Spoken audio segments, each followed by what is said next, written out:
はい、今回はよもぎからよもぎパウダーを作りました。よもぎパウダーってね、もうほんといろんなものに使えるんですよね。よもぎのパンだとかよもぎ餅とかいろんなものに使えるんですけども、今回はですねちょっとね一番楽なねよもぎ茶をねよもぎパウダーから作ってみました。すり鉢でよもぎパウダーを作ったんですけども、よもぎパウダーもねやっぱね機械とかでね粉末にするやつは本当に粉になるんですけども、葉っぱくんがやったやつはねすり鉢なのでまあね限界がありましたよね。きっとね葉っぱくんのやり方だとよもぎ餅だとか、よもぎパンとかにはね十分ね使えるぐらいのパウダーにはなっていた、粉になっていたんですけども、お茶にするにはですね、少しちょっとパウダー感が足りなかったかなって、水に溶けるっていう状態にはならなかったですね。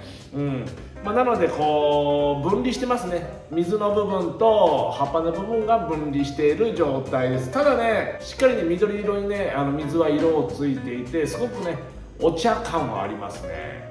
早速ねちょっとね飲んでみますね。よもぎってね苦いんですよね。この苦みがあるのかなってちょっと不安ですね。もう香りはね香りはねよもぎ感がそこまでないですよ。ちょっとお茶の香りがします。本当に美味しそう。飲みます。うまいわー。全然苦みないですね。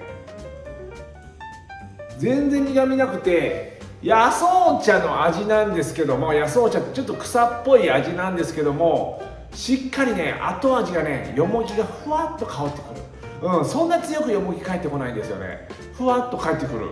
いいですね。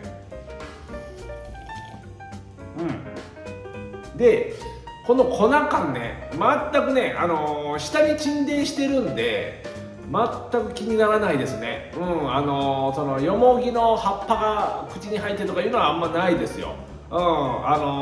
しっかり沈殿してて水とね分離してるのでとても飲みやすいですね。味も飲みやすいですしね。